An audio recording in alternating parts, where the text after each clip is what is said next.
Hey, race fans. Welcome to Talking Stock. Let's go.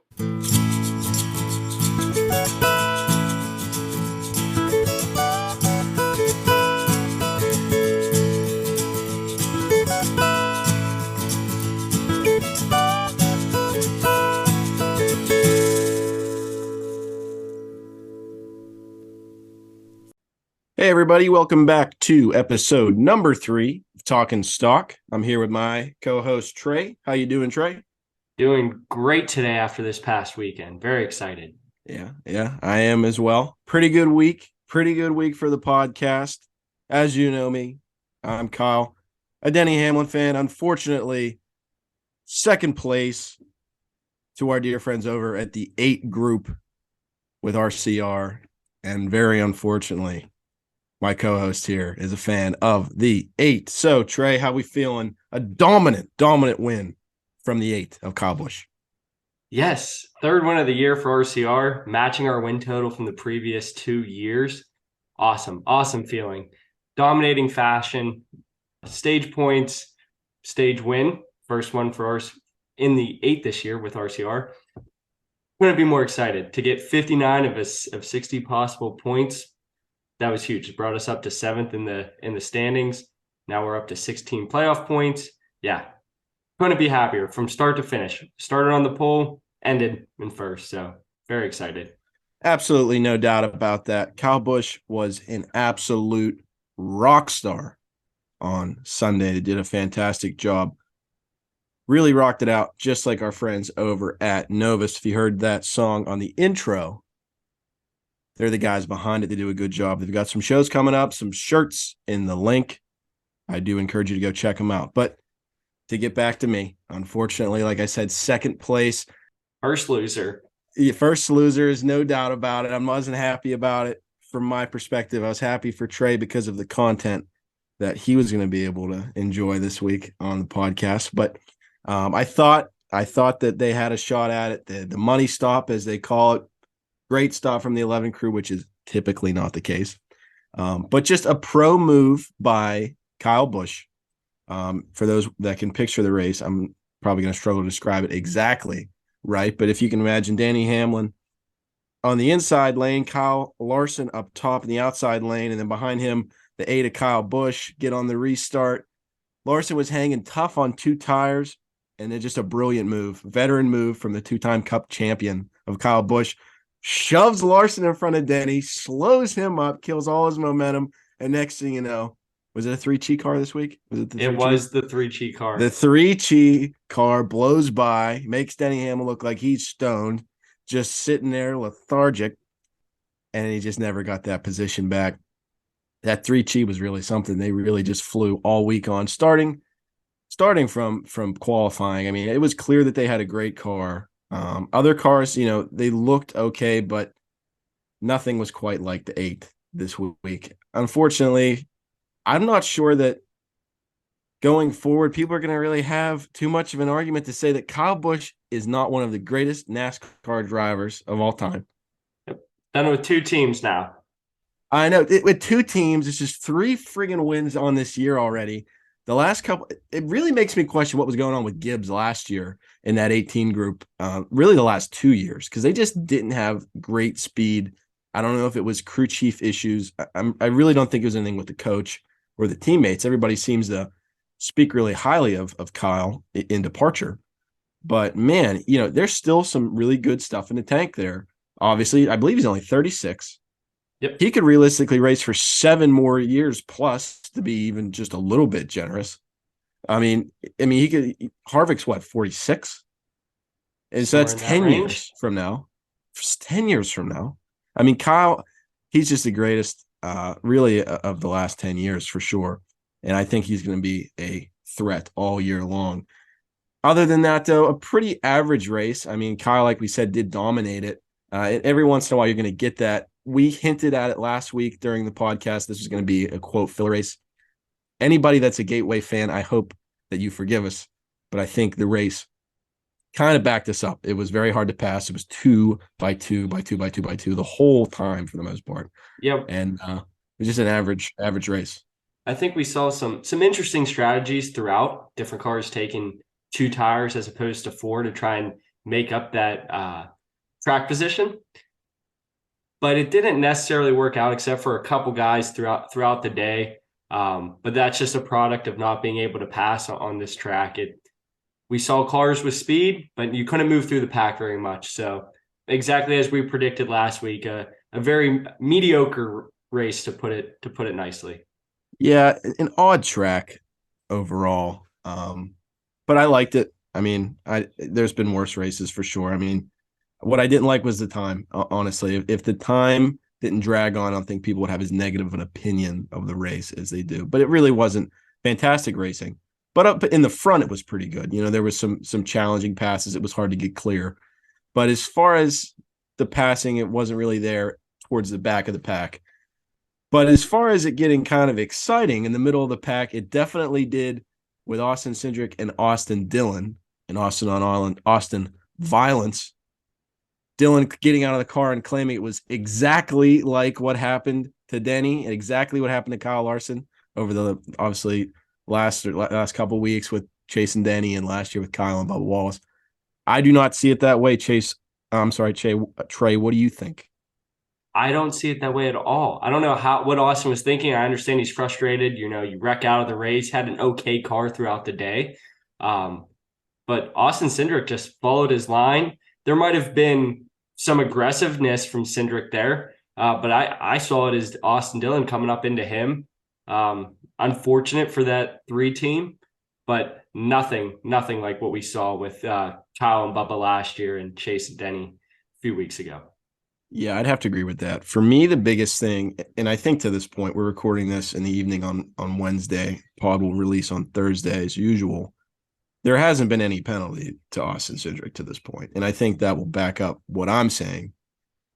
I'm under the impression from some of the media personalities that have commented on it that there is some SMT data that is like, oh, maybe. But to me, it's all about the eye test in that regard. You clearly saw Bubba Wallace wreck Kyle Larson.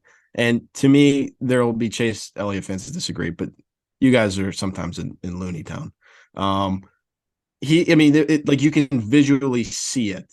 And I think that's the difference in this case. I don't expect anything to come of it. I don't really think it's all that similar, other than the fact that if there wasn't cars there, Austin Dillon probably would have found his way up into the fence. I don't find it that similar.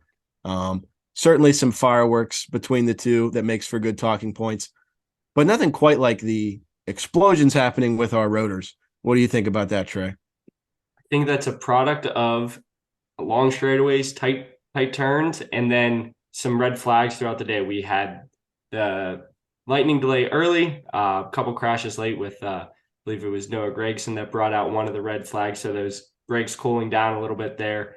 A lot of the drivers hinted at being a little nervous that they might be next. But yeah, that was pretty crazy to see parts and pieces flying. I think one even hit a fan that from Noah Gregson's car. Saw some interactions there on Twitter. Thought that was kind of funny to see and took it in good spirit.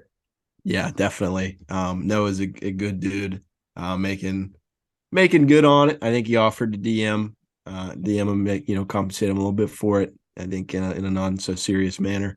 But good to see everybody was okay with that. But yeah, I mean, that was just like you said, it was a product of the track, product of the racing, product of the brakes. And I don't know the official count, but in my head, watching at the time, it did seem that everybody that was wrecking was on a 2-tire strategy. Yep. And there was plenty of cars throughout the field to maybe refute that point. But to me, it felt like they were using the brakes up more than they typically would. But the strategy was worth it because it was showed by guys like Kyle Larson. If you can just make it stick for a little bit, you can really hang up there once everybody equalizes out. So definitely interesting. Unfortunately, though, a great run was ended by the exploding brake rotors, and that was of Carson Hocevar in that 7-car, Trey. Yeah, that was pretty incredible. I think he was up to 16th before that brake rotor went out. Pretty impressive debut for the kid. I think he's only 20 years old, so he's definitely has a bright future ahead. But definitely, I think opened some eyes. I think we saw the guy he was replacing maybe not do his future any good there with Corey LaJoie in the 9. Hocevar outran him before he wrecked out there. Yeah. a very tough week for Corey LaJoie. An awesome opportunity comes his way. And I don't think this one race makes his career and what his career could be, but certainly to the eye, I mentioned the eye test before, this definitely hurts Corey LaJoie, in my opinion, to the fan. I don't think it does the people that are making big decisions, but I think people, and this is a shame because I think Corey is really a good racer. We did run a poll a couple days ago after the race. Not a huge sample size, but most people at 57% of those who voted said that he did not help his Cup career. 29 said yes, 14 said neither. Pretty split. Obviously, no, he didn't help it, receiving the most votes. He certainly did not help it. But I don't think that it will necessarily prohibit him from moving forward. I think it really just shows how far this Spire car has come. This is a car that's racing on the edge of the playoffs right now that you would just completely in the past write off as someone that's going to be in the back and not run for anything. And I would certainly not rule out a Corey LaJoie a little bit of vengeance when we get on a super speedway. I expect him to be extremely motivated, as he always is. But this time with really something to prove, I think people are going to count him out a little bit more. But Corey's a good driver. I think that really is going to get a bad rap for that race. Hendrick Motorsports did not bring their A game. Kyle stuck because of tire strategy. The 24, they fluctuate to the top because of pit strategy and pit time. But realistically, they seem to have back of the top 10 speed at best for most of the cars. And then once you're in the back, you can't pass. So I'm not going to put too much stock in that for Corey LaJoie.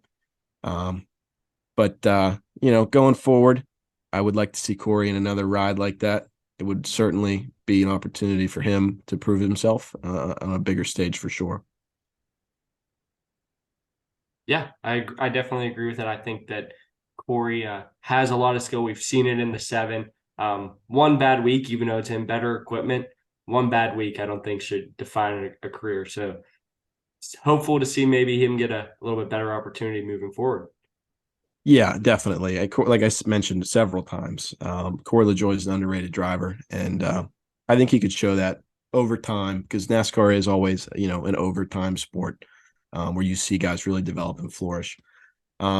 That being said, another underrated driver, I think, is the 43 of Eric Jones. Unfortunately for him, he's going to get some bad news. Some penalties coming his way. They obviously don't have any playoff points, but even when they get them, they're not going to have them for very long. They're already gone. Tough penalty coming from Eric Jones, a team that doesn't have too much to lose. Legacy hasn't really brought a ton to the table, so I understand the risk. But it's a shame for the 43 group, Trey. Yeah, if you ain't cheating, you ain't trying.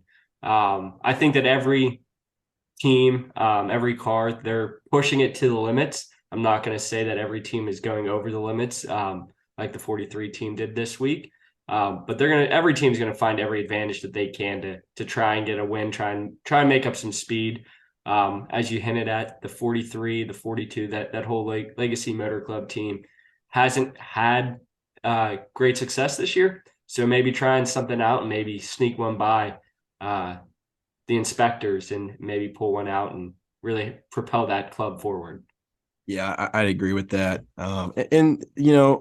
With their lack of on-track performance, and again, that's a team that won last year at Darlington. I understand completely why they're going to Toyota. It's just they don't have that zip of Chevy that we see with these other large teams. And obviously, Toyota has a vested interest in bringing anyone on board because when we play the manufacturer game on these super speedways, they're always the odd man out. And because one of the teams that is really the second best and really the only other team is 2311's new, they always seem, as a fan of Hamlin that's rooting for him on those racetracks, they always seem to goof it, on the pit stops. Next thing you know, they're a lap down. So they need numbers. But I think that Legacy Motor Club isn't just going to be an afterthought for Toyota like they are for Chevy. I think that going forward, they're really going to be pretty tough because if there's a guy that knows how to win, I really do believe it's Jimmy Johnson. Not that should be a bold take, but with him behind the scenes, I think working with Toyota, I think they could really be successful. Yeah, I definitely think at Toyota there'll be more of a focus instead of being 4th or 5th team for Chevy there. Maybe a penalty like this doesn't happen because you're not trying to make up as much speed. You push it to the limits without going over. when the manufacturer maybe focuses a little bit more on you. Yeah, that's definitely the case. But going into this week, I wouldn't have really factored in Eric Jones too much. Not a team that's going to bring a ton to the track, but here we are going to wine country, going back, probably my favorite road course at Sonoma. I think it'll be a good race. I like it because it's not, I've described it before. I've heard it described as, the Frankenstein road courses you see at Indy or the Roval that are just slapped together go-kart tracks. This is a staple in NASCAR. NASCAR's been going there for a long time. And I think they put on a good show. I think it's going to be an entertaining one on Sunday as we go into the bye. I think it's going to be a pretty exciting race, Trey. What about you? Yeah, I think that this racetrack brings a lot. It's technical. We're not going to see as many people as you see at some of the other road courses, just dive bombing the corners, trying to make up position. And then Kyle, I think you and I had talked about this, the new theory or the new rule with no caution for the stage breaks. I think that's going to come into play this weekend. I think last year we saw Joey Logano win stage 2 solely because the top guys had pitted at the end of stage 1. Joey had pitted before the end of stage 1. They weren't able to catch him at that point. So I think it should be interesting. Yeah, I would agree with that. Like you mentioned, the no dive bombing. What I like about Sonoma, as opposed to even road courses that are not of the Frankenstein variety that NASCAR's been trying out, is some of them just don't fit 4 stock cars on them in a row. You got ridiculous corners. There's always a bunch of cautions. I'm sure some people will enjoy that. I don't mind it towards the end, but if it's every restart, we're just backing them up. It doesn't seem like good racing to me. I'm already not a huge fan of the road courses. I'd love to see more short tracks as opposed to more road courses. I mean, it's an oval sport, but I appreciate the diversity that NASCAR puts on with the variety of tracks. No other series does that. It's a selling point for sure. But all that said, Wine Country always puts on a good race. I think it's going to be exciting. I'm not sure you'll see a surprise winner. I think the cream will rise to the top this Sunday. What about you, Trey? I agree with that. I think we'll get into our predictions a little bit later. But with this Sunday brings us the finale for Fox covering the races this year.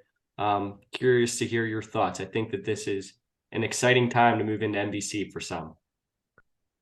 Absolutely. I mean, I know I'm certainly in the camp of Team NBC.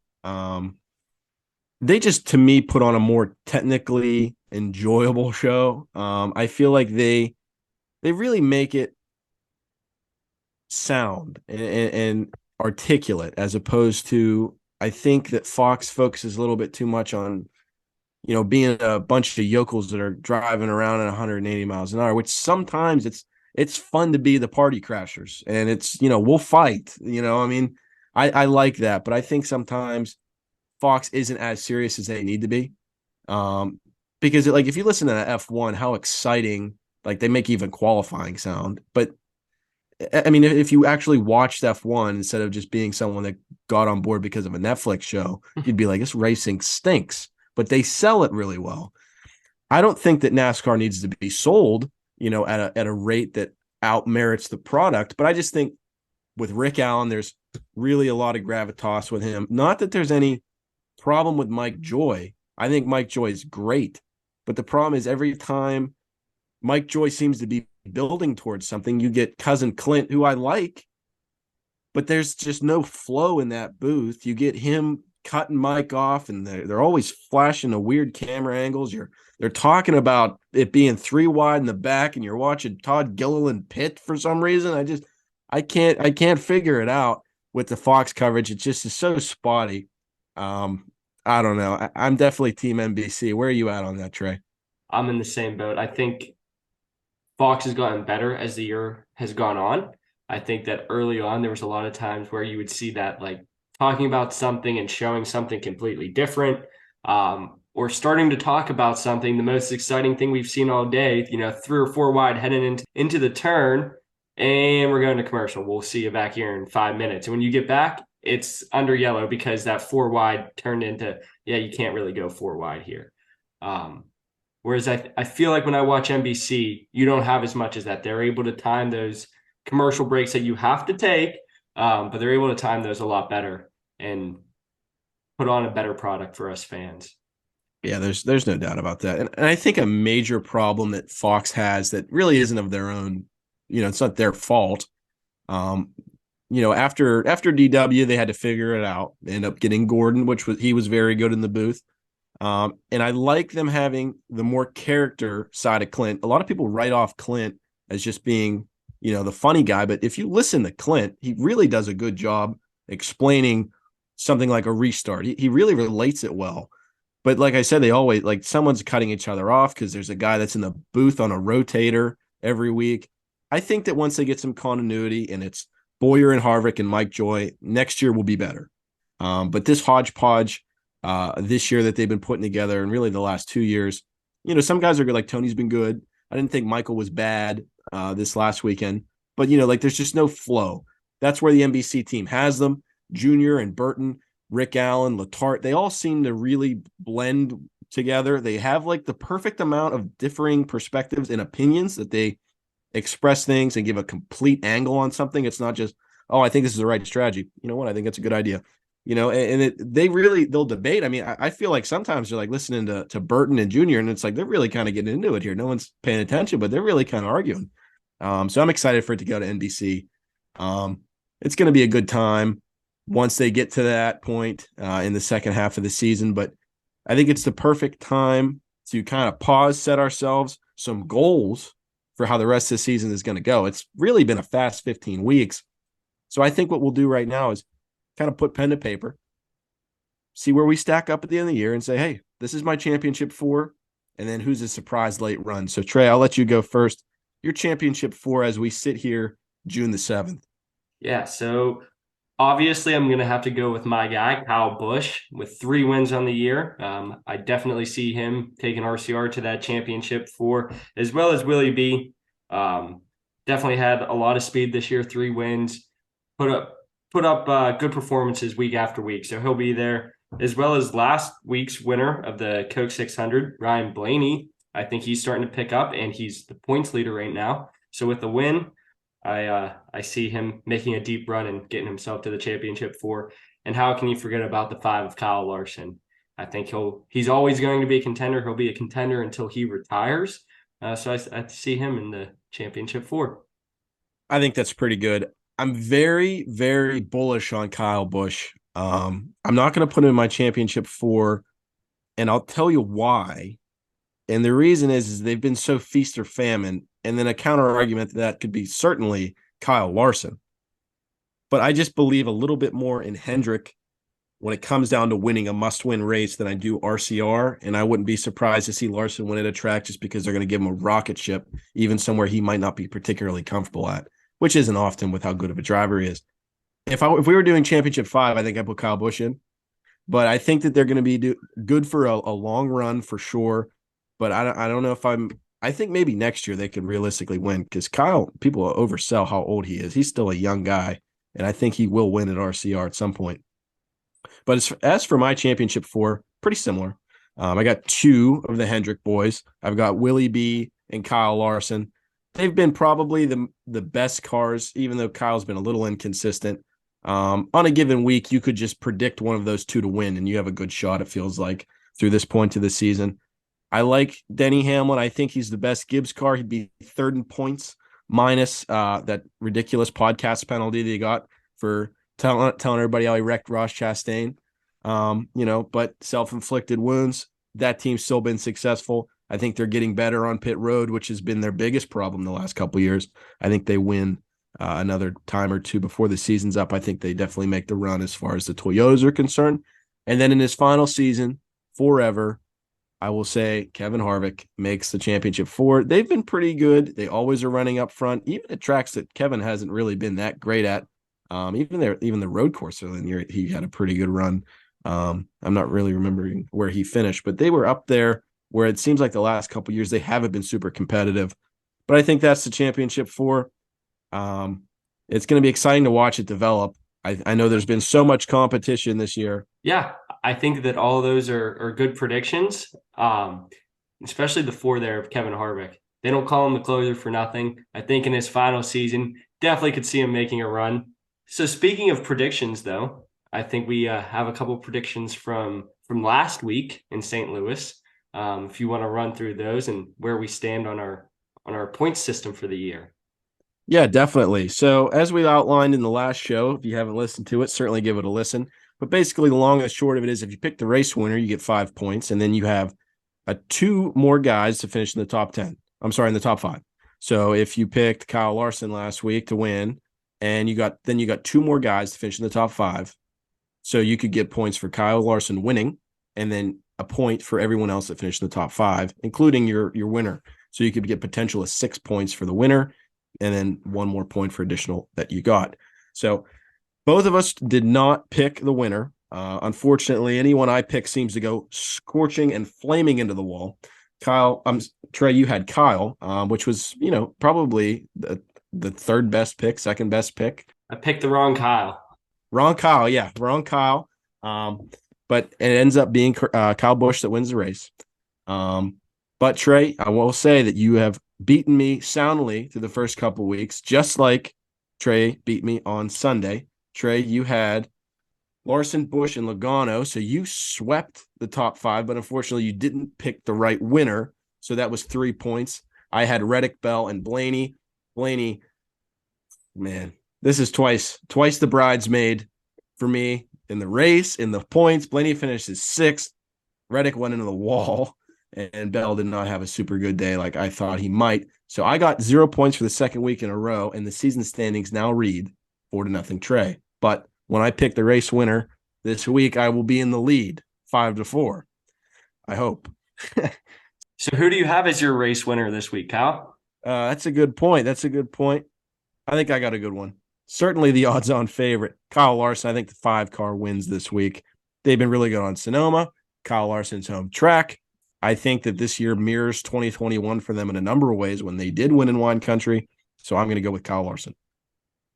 Never can count out the 5 there. But I'm going to go with a new face to the road courses. I believe he has 3 wins on them in his career now. Tyler Reddick.